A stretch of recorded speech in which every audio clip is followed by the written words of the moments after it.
So our last segment is an interesting one, guys. We picked this one very specifically. This one's booking Let too me close to maybe home. set this up. Hmm? Can I?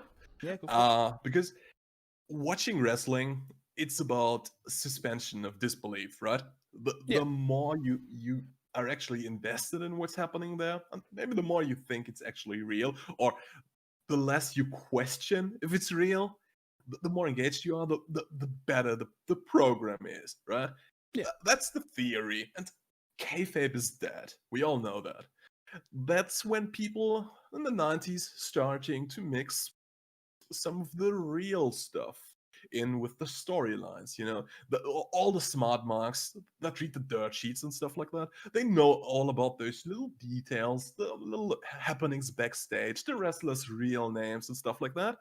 And if you incorporate this in the story, it's kind of breaking this illusion they set up there, and can make it seem more real. Problem is, when is this going too far?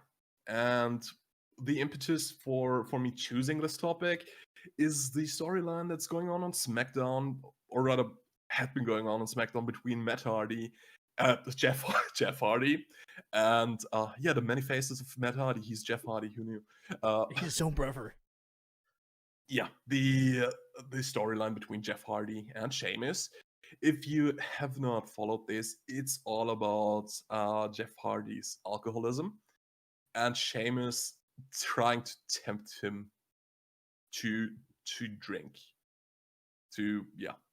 Yeah, And it's kind of problematic, isn't it? They take something real from the life of the wrestler, and in this case a substance abuse, and I feel like this is a storyline that's been going too far because they endanger the wrestler. They put saying Matt again, they put Jeff Hardy next to a shelf full of booze. They put him in a bar. All the stuff that can be the trigger, Doesn't have to happen on the show, but that could be the trigger for someone to go back on their drive this evening. Oh, they see a bar. Oh, I haven't been in a bar in a long time. Messed up stuff like that. It's a danger to the performer. yeah, and the problem is that they don't have any issues with doing this here. This is not like a one-off topic with WWE or most actual wrestling organizations. Like WWE is not the lone organization to do this. There's been a few organizations that have booked way too close to home, but there is a real danger of what they do to the talent and how they expose the talent to these real life triggering aspects that could end up having relapses into these addictions, into these very awful actions and practices. Another one that's very close to the Jeff Hardy one. Sorry, I want to add one more thing. The only good thing that makes, or rather the only thing that makes this storyline better than some of the other we're going to talk about, Matt Hardy isn't portrayed as an alcoholic. He's portrayed as someone who has recovered and is now actively fighting his demons. Yeah. That makes the story just a tiny bit better than the other ones. But which substance abuse storyline were you going to talk about next? Well, it's more the case that like Matt Hardy expressed online worry for his brother Jeff, and is where he was dealing with, and the reason why he was saying that is because there has been a different storyline that's very close to what Jeff is going through with his storyline, and this is the Road Warrior storyline with the Road Warriors in 2000, where was it Hawk ended or was it Animal that ends up getting like pushed off the Titantron by Draws after he can't control his alcohol intake, which again played into the real life addiction problems that the Road Warrior had. And I have a quote from Animal here. What they had Hawk doing in the ring was so close to home. It was almost like a mirror image. I said, this is too much. This is opening up some old wounds that we were trying to put away. I felt bad for Hawk in that aspect.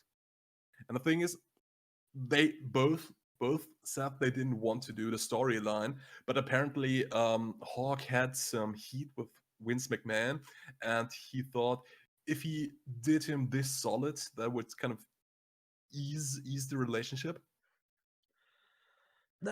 That's really really bad. That's what people feel like they have to do for an employer. It's like, oh, my employer's not happy with me, so I will put myself in really really hectic danger. Like this is Yeah. this is really this is a storyline that hits close to me because people might not know this. My mom and dad met in AA. My mom and dad like met each other in Alcoholics Anonymous. I'm only here because of alcoholism in the most untraditional way possible. I'm not here because they got drunk and had sex. I'm here because they feckin' met in an Alcoholics Anonymous, you know? And so, like, I know what the dangers of alcohol are very firsthand and what those triggering events can be for the individuals involved. And it shows a real crass and real disgusting sense of duty of care that these promotions and these bookers have for these talents. I will say this right there's no duty of care there whatsoever. If they fully cared or understood enough to care, it's one or the other. They either don't care or they don't know how bad this is, which is either is not good. They would not put these performers in these scenarios. They wouldn't. It's tantamount to abuse, you know? And that's the Scott Hall story, because he had major substance abuse issues as well. And in WCW, they made him play a drunk fool on camera At one point, until someone. Sorry. did they not cover him in beer at one point as well? Yeah, In one of the yeah, segments? but that was in WWE. In WWE, Stone Cold covered him in beer. I don't know who. Somebody kidnapped him and they locked him up in a room next to a couple of bottles of liquor and stuff like that. That's WWE. In WCW, he was playing a drunkard and he drank beer during matches. Maybe it was fake beer. Give them that much credit, I don't know. Until someone at TNT saw what they're doing. Maybe they had someone in their family they could relate to, and they told them, "Guys, what the actual f are you doing there? This needs to stop." And as Scott Hall put it in an interview, after they made this angle stop, they fired me.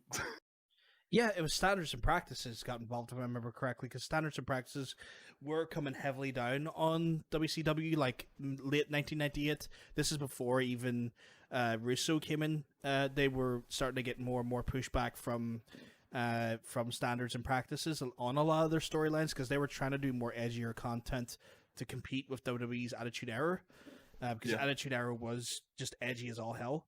But like the TNT had a higher Standards and Practices involved because they technically own the company, where WWE is not owned by the TV channel. So that's where the differences were. Whereas like Standards and Practices could got more involved in it on a more like HR level in WCW.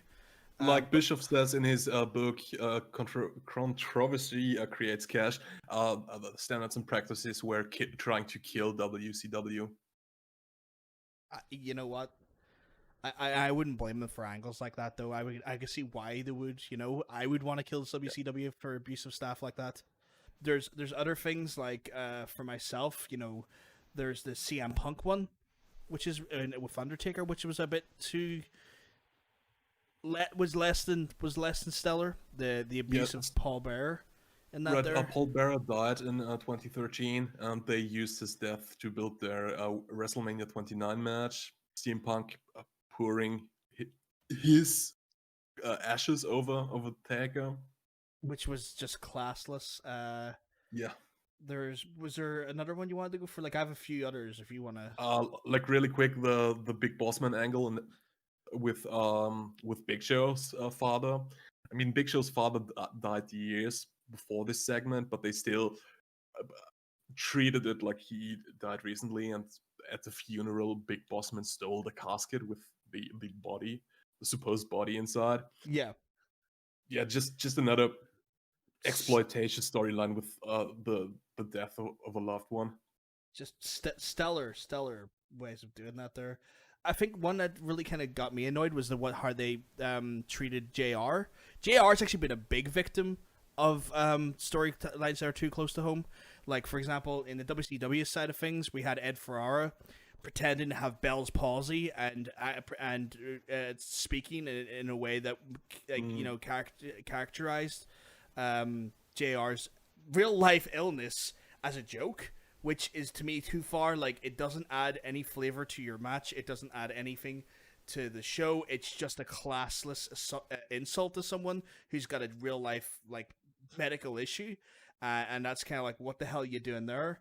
Then you also have the way Vince treated JR. Like, he had to go in for, I think, a hernia surgery, and he ended up doing the Dr. Heine skit, where he then done a faux surgery where he started pulling barbecue sauce out of JR's ass and an Oklahoma football helmet and stuff. Like, the guy went out on a real life surgery, and Vince just had to take the piss out of him for some reason because insulting a person having surgery is fun. They done this angle that didn't really push any storylines, didn't make anyone's career any better. It just took the piss out of JR, and he's been a victim of this for years. And it's kind of like, why'd you book that angle? Like, you didn't do anything with it. You just insulted a poor man who's having medical issues. Yeah. Nobody got over through it. It was just, it's Vince McMahon's haha, that's funny shit, right? Yeah, but it serves nothing. It serves nothing. It serves to entertain Vince. Again, it is the audience of one, isn't it? Yeah. Is there anything else you want to cover in regards to that there? I have, like I said, a couple of good examples, and I would like to hear your taste. Well, good question mark examples. Yeah, go for it. Let's see. I'll go in reverse chronological order. Just Drake Maverick getting fired, but winning his contract back through the NXT tournament. I honestly didn't like that one. Yeah, a lot of people felt that was really tasteless, because especially how he connected with the audience on Twitter with his really, really emotional video, right? Yeah, it came across as really I originally didn't like it. It's very disingenuous, because when I saw that promo, I wouldn't even call it a promo. I'm just gonna say it. That when I saw that heartfelt speech by Maverick on his Twitch, I welled up, because I saw a man who done nothing wrong, has always been a company man. He pissed himself in real life on stage for the company. He is a person who went out and gave it his all, and he got treated like trash by a company who could have easily kept him on and a bunch of others and still made record profits. And he poured his heart out, and he thanked everyone who supported him and believed in him. He said he was going to do the right thing, and he was going to work the matches he was booked for, and then say his goodbyes. And the fact that they turned that into an angle, I thought that was so disingenuous. You give that man, you put that for a man for emotional stress, for real anxiety and heartache, for a fucking angle. Yep. Even if you didn't intend that to be an angle, you still did that to him. You still did it. I'm with you on that. Yep. Next one. Roman Reigns saying his leukemia is back, and Dean Ambrose turning heel on top of that.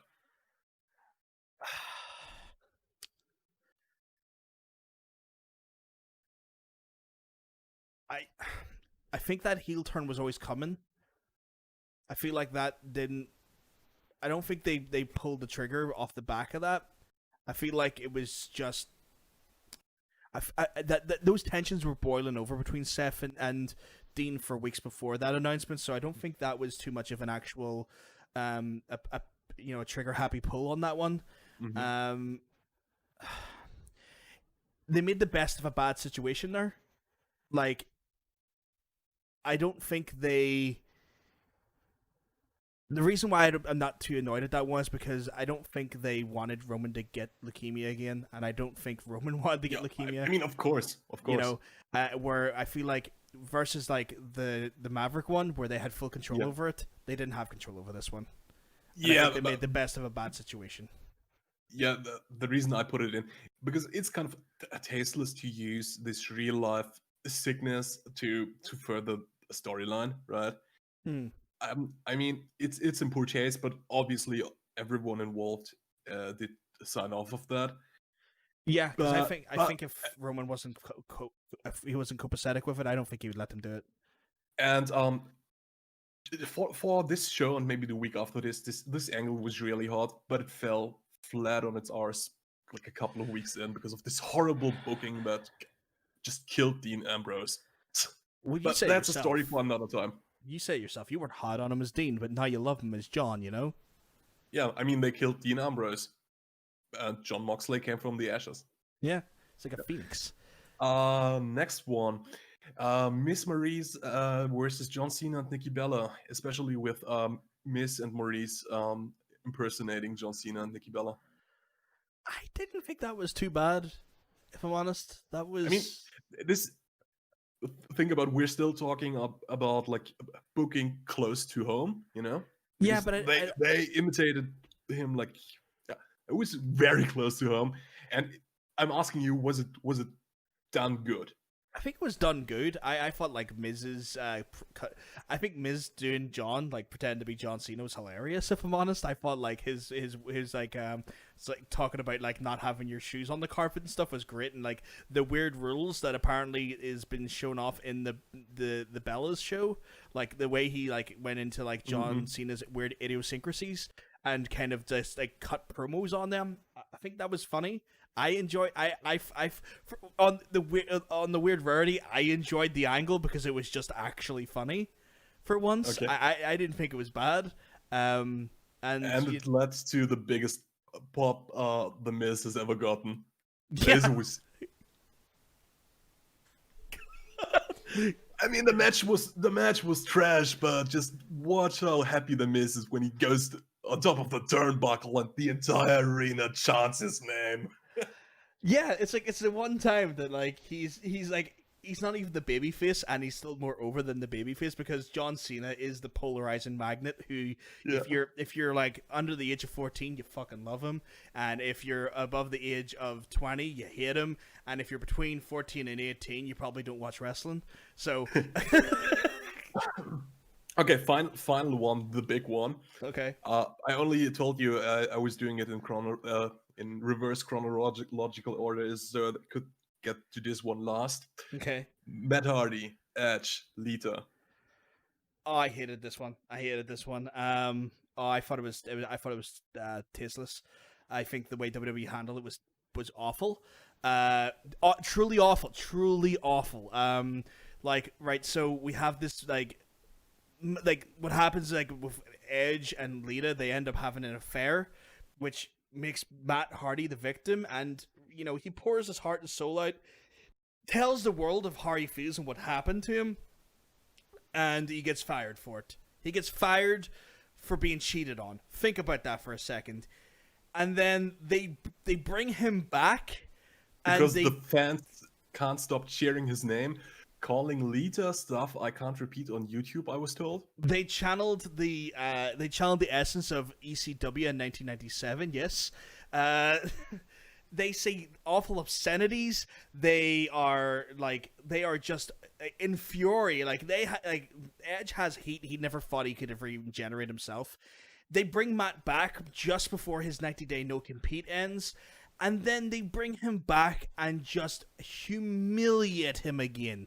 It's like they brought him back just to pour salt in the wound. It was awful. It was so ludicrously awful. I could not believe it.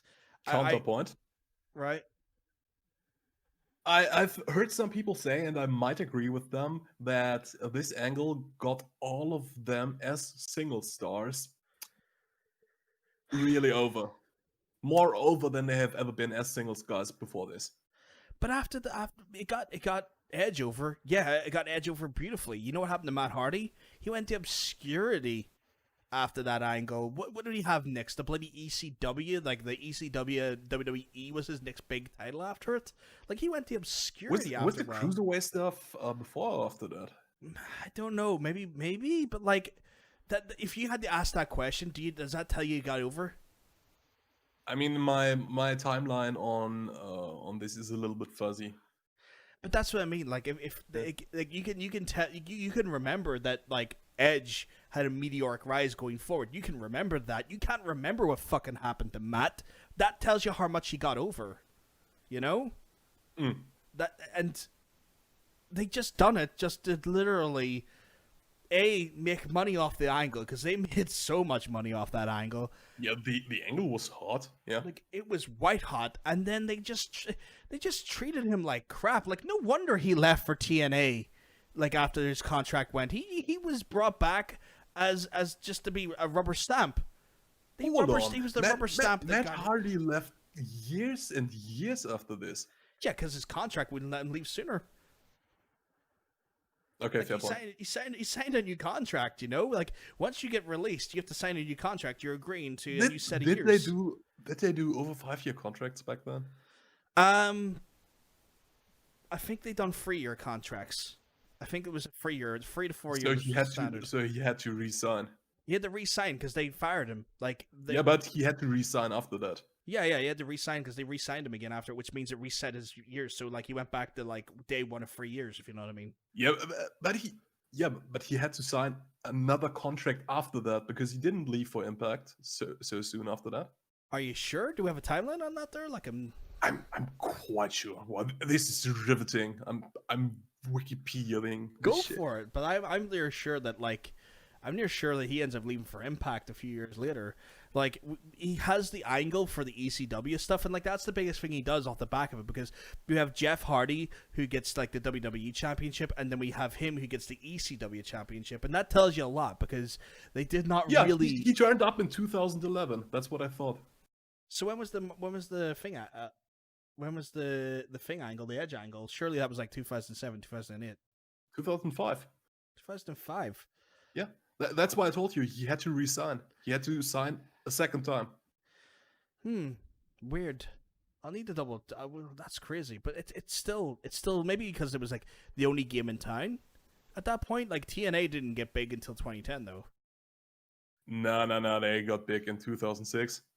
Really? Yeah, with thought they were Samoa still Joe and Kurt Angle turning up. I thought that was like 2008, 2009. They'd done that. No. Kurt Angle turned up in 2006. Really? Wow, my timeline at TNA is at the window. I believe I would have to be. I will check that in a second. What did Matt Hardy actually do? But, like, at that point, they didn't really give him any, like, they kind of just signed him, and I think they signed him for the sheer hell of just signing him, just so that other people didn't get him. I think that, like, if I'm reading correctly, Ring of Honor were quite interested in him just before he re-signed to WWE after that angle, and why would you not? Because, like, you know what that is, though. They knew he would get over and he would be a major draw for another promotion because he was white hot. You know, he was white hot at that point. You know, he got himself over, and they didn't want that, so they brought him in for the white hot angle, and then just kind of, like, let him just mosey around the mid card for a while.